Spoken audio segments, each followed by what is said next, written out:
একটা সুন্দর সকাল দেখতে দেখতে আজকের ব্লগটা শুরু করতেছি। আসসালামু আলাইকুম, আমি আমার নুসুন্দির আপা। কেমন আছেন আপনারা সবাই? আশা করতে সবাই অনেক ভালো আছেন। আলহামদুলিল্লাহ, আল্লাহ তাআলার রহমতে আমি অনেক ভালো আছি। ঈদ মুবারক। অবশ্য ঈদ গেছে গা, আমি চাইছিলাম এই ব্লগটা ঈদের দিনে আপলোড দিতে, পরে ভাবলাম যেন থাক একটা দিন পরে ঈদে ঈদটারে একটু ভালো মতন করে এনজয় করি। অবশ্য আমার সাধারণত ঈদের মধ্যে তেমন স্পেশাল কিছুই নাই। আর ব্লগটা শুরু করার আগে আজকের ভিডিওটা কেটা কোন জায়গা থেকে দেখতেছেন অবশ্যই কিন্তু কমেন্ট করে জানাতে একদমই ভুলবেন না। ঈদটাকে নিজের বাসায় করছেন নাকি শ্বশুর বাড়িতে করছেন নাকি নানুর বাড়িতে করছেন নাকি দাদুর বাড়িতে করছেন, একটু কমেন্ট করে জানান। আর ঈদে এবার সালামি পাইছেন কিনা? অবশ্যই এটা একটা রেওয়াজ আছে যে কুরবানিতে কোনো সালামি হয় না, কিন্তু আমার কথা হলো ভাই বছরে দুইটা ঈদ থাকে, সালামি নিয়ে কিপটামি করার কোনো প্রয়োজন আছে কোন? তো এটা ছিল চাঁদ রাতের দিন, তো প্রত্যেকবার দিন না চাঁদ রাত, ঠিক আছে। তো প্রত্যেকবার এই চাঁদ রাতের সময় আমগো বাসায় একটাই রুটিন, ওইটা এলাকা রাত্রে বেলা আমার আম্মু মাংস সেমাই সবকিছু রান্না করে রেখে দেয়।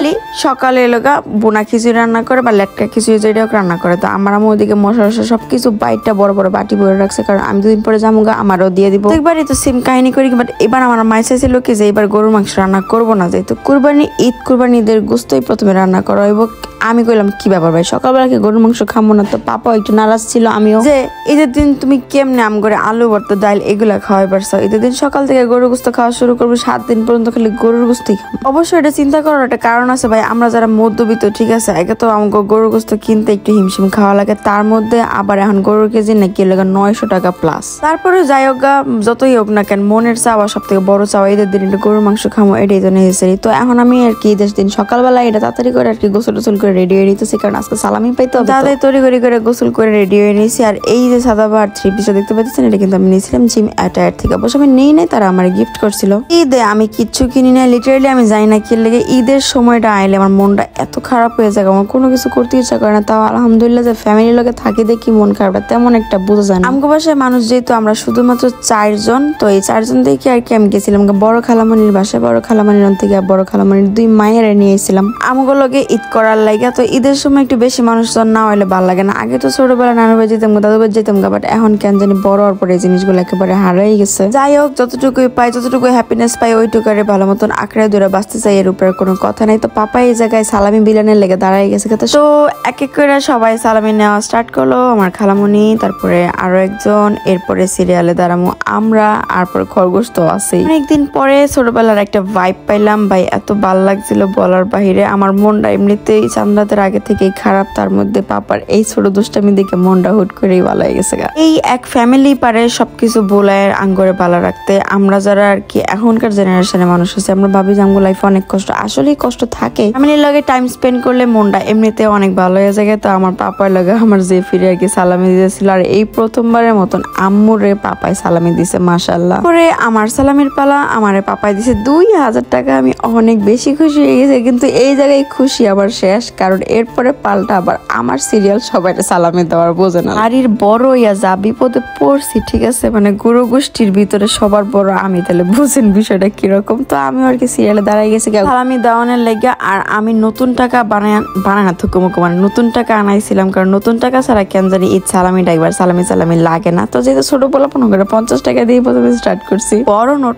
আনতে চাইছিলাম, কিন্তু কেন জানি আমি জানতামই না যে নতুন টাকা পাওন যায়। তো নতুন টাকা পরে লাস্ট মোমেন্টে পাইছিলাম দেখে আমার কাছে 150 টাকা এসেছিল। আমার সাদা মাথা ঈদ রে একটু রঙিন করাইতে আমার এই ফ্যামিলি যথেষ্ট। আমার পাপায় কি খুশি দেন, 400 টাকা নিয়ে আসতে তিনি এত খুশি, মানে আমি বইলা বোঝাইতে পারবো না। এরপরে আমার আম্মু সিরিয়ালে দাঁড়াই গেছে, আমার আম্মুরও আমি প্রায় কয়টা দিছিলাম। এরপর আম্মুর অবশ্য আমি আরো সালামি দিছিলাম, কারণ আম্মুর পক্ষ থেকে কিন্তু আমার সালামি নেওয়া এখনো বাকি ছিল। আমরা কখনোই কাউরে ছোট বড় ওইভাবে ট্রিট করি না। আমগোর সাথে যারা কাজ করে, যারা আমগো সবকিছুতে হেল্প করে, তারা অঙ্গ বাড়ির একটা অংশ, আর এও আমার একটা কাইন্ড অফ ভাইয়ের মতনই। তার পর্ব শেষ করে আমরা যার যার মতন ঘরে আইছি। তো পিচ্ছি করে কইলাম তোমাকে সালামিটা দেওয়া ভাই। এই ছোটবেলার কাহিনীগুলো এগুলো আমরাও করতাম। সালামি পাওয়া মাত্র কেমন টাকাগুলো শেষ করবো, খালি ওই দান্দায় থাকতাম। এই সকালবেলা উঠটা রেডিমেডি হইয়া সাজ্জা গুজ্জা একটু সালামি লাগে সবার বাড়ি বাড়ি ঘুইরা সালামি নিয়ে মানি ব্যাগ বইরা, মানে বেনিটি ব্যাগ যারে কইতাম আর কি, বেনিটি ব্যাগ বইরা যেতাম ঈদগার মাঠে গরু কাটা দেখার লাগে। এখন বড় হওয়ার পরে এই জিনিসগুলো খুবই বেমানান, এগুলার এখন একদমই হয় না। তো যাই হোক, আমি চাইতেছিলাম যে একটু গরু কুরবানির একটু ছোটখাটো ক্লিপ যেন আমার কাছে থাকে, তাই আমি খরগোশটা পাঠাই দিচ্ছি। গেছিলাম ভিডিও করার লাগে। আমি নিজে যাই নাই। তো যাই হোক এদিকে পাপাই সবকিছু রেডি করতেছিল। ভাই এই শোয়ানো গরু টুরু এগুলো আমি দেখতে পারি না, আর বড় হওয়ার পর থেকে তো আমি ওই ভিডিওগুলো আর নেই।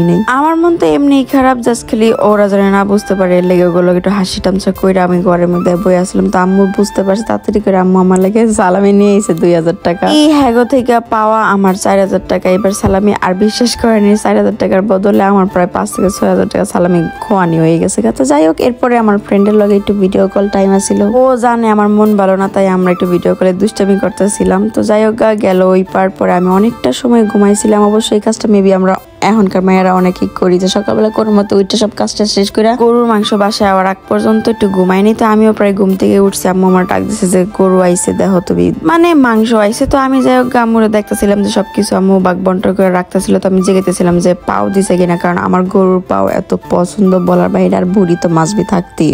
কুরবানির গোস্তের একটা এলিপেলি রেসিপি আপনাগুলোকে শেয়ার না করলে তো ওই বই না। তো ইনশাল্লাহ এটা অন্য কোনো ভিডিওতে আবার শেয়ার করে দিব। তো দেখেন এই জায়গায় আমি রান্না বান্না বসাই দিছি বড় বড় পাতিলাতে। আমি যত যাই কিছুই করি না কেন ভাই, রান্না বান্নার প্রতি আমার আলাদা একটা প্যাশন কাজ করে। রান্না বান্না শুরু হয়ে গেলে আমি পুরো সিরিয়াস হয়ে যাই, যতক্ষণ পর্যন্ত না ওই রান্নাটা প্রপারলি শেষ হইতেছে আমার থামতি নাই। জায়গায় আমি রান্না করতেছিলাম বিরিয়ানি। পাপাই এর আগে অনেকবার আমার হাতে বিরিয়ানি খাইতে চাইছিল, বাট আমার সময় স্বল্পতার কারণে প্রত্যেকবার আমি উত্তরায় গেছি রান্না করতে পারিনি। তো এইবার কইলাম যে না রান্না করি। আর ওদিকে আম্মু আর পাপা বুড়ি টুড়ি সবকিছু নিতেছিল, তারপরে পাওটাও এগুলো ঠিকঠাক করে নিতেছিল। তারপর গরুর পায়ের যে একটা খুরের মতন থাকে ওইটারে কেমনে জানি ছোলে বাইর করে ওগুলো সব প্রসেস করতেছিল। অবশ্য যাক রান্না বান্না শেষ হওয়ার পরে আমরা সবাই আবার ঘরে বইতে, যে আমার বাইক নেওয়া হয়েছিল ঈদের বেড়ানি বেড়াইতে, আর আমি কাজিন গুলোর লগে বই একটু আড্ডা দিতেছিলাম দাঁড়ায় দাঁড়ায়। অবশ্য নাও অলমোস্ট হয়ে গেছে গা। আর এই জায়গায় ওগুলো গল্প করতে করতে ও জয়ারে দেখে লাইছেন, যে জয়া লেগে কিন্তু সবাই দোয়া করেন, জয়া কিন্তু প্রেগনেন্ট। আমি মানুষটা পিছিমিছি হইলো আলহামদুলিল্লাহ আমি সব কামের যোগ্যতা রাখি, আমি সব ধরনের কাজকর্ম করতে পারি, এটা আমার কাছে একটা ব্লেসিংস এর মতন। তো যাই হোক এই জায়গায় আমরা সবাই